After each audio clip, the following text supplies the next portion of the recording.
Lecture number दूसरा, ठीक है। लेक्चर नंबर दूसरा है, ठीक, रसायन विज्ञान का, ठीक। देखो पदार्थ कितने अवस्था में बांटेंगे? 5। मतलब कि पदार्थ मैटर जो है 5 अवस्था में बांटे हैं। कितना? 5 अवस्था में बांटे गए, ठीक है। ठोस, द्रव, गैस, प्लाज्मा और बॉस आइंस्टीन कंडेंसेट। और ठोस द्रव में बढ़ा दिए हैं अगले भाग में, ठीक है। आगे पढ़ना हमको प्लाज्मा और बॉस आइंस्टीन कंडेंसेट पढ़ना, ठीक है। प्लाज्मा किसको बोलेंगे? प्लाज्मा एक पदार्थ के चौथी अवस्था क्या है? चौथी अवस्था है, जो जिसमें सूर्य और तारा में दिखेगा। जैसे ही पूरा ज़्यादा गर्म करने पर पानी जैसे ज़्यादा गर्म रहता है, लेकिन क्या कर सकते हो, पतली टाइप के, तो बहुत गर्म। जैसे कि कहाँ पाया जाएगा प्लाज्मा? सूर्य और तारा, कहाँ मिलेगा? सूर्य तारा, ठीक है। अब आता है बॉस आइंस्टीन कंडेंसेट। ये कहा है? ये 5वीं अवस्था का, ये पदार्थ की कहा है 5वीं अवस्था है, जिसमें डी शॉर्ट में बोलेंगे। किसके? देखो ये 1920 में सत्येंद्रनाथ बोस के नाम पर क्या रखा गया था? एक बॉस आइंस्टीन कंडेंसेट नाम रखा गया था। एक पहुँचे हुए थे किसके? जो हमारे भारतीय वैज्ञानिक थे, जिसका नाम था सत्येंद्रनाथ बोस के नाम पर रखा गया था। जो 5वीं अवस्था, जो एक आइंस्टीन और दोनों मिलकर जो नाम जोड़ कर लिखा गया था। इन्होंने जो है आइंस्टीन जो है, बोस जो है, सत्येंद्रनाथ बोस जो है, उन्होंने गैस को कितना, जो गैस को जो है -273 डिग्री सेल्सियस क्या किया? करके ठंडा किया। क्या किया? ठंडा किया। जब गैस को -273 डिग्री सेल्सियस तक ठंडा किया तो क्या प्राप्त हुआ? एक 5वीं अवस्था प्राप्त हुआ। क्या? अब आता है मिश्रण को अलग करने की विधि। मिश्रण मतलब मिश्रण बता दिएगा ठीक भाग में। मिश्रण को अलग करने के विधि अब क्या बोलेंगे? रावाकरण। देखो रावाकरण किसको बोलेंगे? रावाकरण। रावाकरण किसको बोलेंगे? देखो गरम से, मतलब गर्म करके, गरम से विलयन से क्या प्राप्त किया था? क्रिस्टल प्राप्त किया था। मैंने क्या? जैसे समुद्र कहाँ? समुद्र में क्या है? क्रिस्टल रहता है। उसको जो हमको नमक निकालना तो क्या करते? उसको गर्म कर क्या निकलता है? नमक निकाला जा सकते हैं। और गाना करके गर्म कर क्या निकल जाता है? विलयन से एक चीज निकाल सकते हैं। क्या है? रावाकरण के द्वारा हम लोग विधि से निकाल सकते हैं, ठीक। अब आसवन विधि। कौन सी विधि होगी? आसवन विधि। आसवन विधि को बोलेंगे बॉइलिंग पॉइंट का अंतर ज़्यादा हो, मतलब कि बॉइलिंग पॉइंट का अंतर क्या हो? ज़्यादा हो, मतलब अधिक हो। क्या है? जिसकी डिस्टिलेशन का सकते हैं। आसवन विधि क्या बोलेंगे?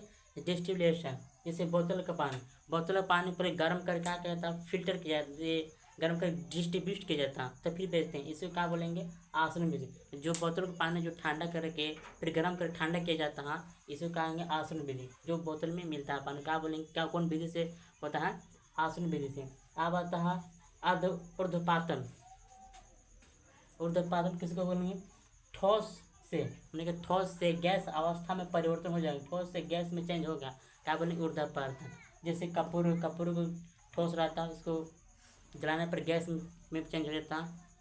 जैसे अमोनियम क्लोराइड इंटरेक्शन क्या है? ऊर्ध्वपातन में आ जाएगा, ठीक है। ऊर्ध्वपातन विधि बना, उसको अलग कर सकते हैं। अब आते हैं प्रभावी आसन विधि। इसको में बॉइलिंग पॉइंट का अंतर कम रहता है, मतलब बॉइलिंग पॉइंट का अंतर जो कम, उसका बोलेंगे प्रभावी आश्वासन, ठीक है। जैसे डीजल तेल, मोम, खजूर तेल, सब अलग अलग पदार्थ को हम लोग अलग अलग चेंज बन के निकाल सकते हैं, अलग चेंज कर किसके द्वारा? प्रभावी आसन विधि। अलग अलग पदार्थ हम निकाल सकते हैं, ठीक है।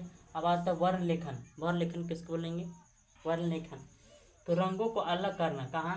जब किसी एक ही रंग को जो अलग अलग कर किस विधि से निकाल सकते हैं? वर्ण लेखन विधि से। कौन विधि से? वर्ण लेखन। स्याही में अनेक प्रकार का रंग रहता है, उसको अलग करने के लिए कौन विधि अपनाया जा सकता है? वर्ण लेखन। कहाँ? वर्ण लेखन। अब आता है भाप आसवन। कहाँ? भाप आसवन। तो भाप आसवन में क्या होता है? जल में क्या हो रहा है? अघुलनशील। अघुलनशील कोई पदार्थ घुलनशील, अघुलन जो घुलता नहीं है। अब किसके माध्यम से निकाला जा सकता है? भाप के साथ जो है वाष्पीकरण के द्वारा क्या जाता है? इसको निकाला जाता है। जैसे कि मेथिल एल्कोहल का है, मेथिल एल्कोहल के द्वारा हम लोग भाप आसवन विधि निकाल सकते हैं। अब आता है वाष्पीकरण की क्रिया। वाष्पीकरण मतलब हो गया क्या? भाप। वाष्पीकरण के क्या कह सकते हैं? भाप। वाष्पीकरण की क्रिया किसको कहते हैं? द्रव से, मैंने कहा द्रव से वाष्प में परिवर्तन हो जाता। वाष्प या भाप में परिवर्तन हो जाता, क्या बोलेंगे? वाष्पन। क्या कहेंगे? वाष्पन, ठीक।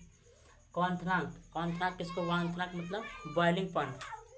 अगर क्वथनांक अगर कम है तो वाष्पन ज़्यादा होगा। कहाँ? अगर क्वथनांक अगर कम हो रहा है, मैंने कि क्वथनांक अगर कम हो रहा है तो उसका वाष्पन जगह है ज़्यादा होगा, ठीक। और द्रव के ताप दर और ताप पर ज़्यादा हमने दर और ताप हीट के देने से गर्म करने पर वाष्पन का होगा तेजी से होगा। वाष्पन जो ज़्यादा होगा होगा वाष्पन ज़्यादा होगा। अब खुले पृष्ठ पर क्षेत्रफल, खुला पृष्ठ लगा, ठीक, क्षेत्रफल मतलब कि ज़्यादा एरिया में पानी लगाने पर उसका वाष्पन का तेजी से होगा। ज़्यादा एरिया में जो पानी लगाने पर क्या होगा, वाष्पन तेजी से होगा। और दर के पृष्ठ पर वायु बदलने पर वाष्पन तेजी से होगा। और दर के पृष्ठ पर हवा का प्रवाह होगा तो वाष्पन तेजी से होगा, ठीक। और वायु के दाब, अगर वायु के दाब अगर कम है तो वह वाष्पन भी तेजी से होगा। वायु के दाब अगर कम है तो वाष्पन क्या हुआ, तेजी से होगा। अब आता है बॉइलिंग पॉइंट। बॉइलिंग पॉइंट किसको बोलेंगे, कौन सा किया, बॉइलिंग पॉइंट। जो 100 डिग्री सेल्सियस तक जो वो उबलने लगता है उसका बोलेंगे बॉइलिंग पॉइंट। और हिमांक, फ्रीजिंग पॉइंट, हिमांक किसको बोलेंगे, जो 0 डिग्री से तक जम जाता है मतलब कि 0 डिग्री से तक जमता है उसका बोलेंगे फ्रीजिंग पॉइंट। अब होता है दौरनांक, मेल्टिंग पॉइंट, मतलब ठोस से दौर में चेंज हो जाता है, ठोस से जो दर में चेंज होता है उसका बोलेंगे दौरनांक।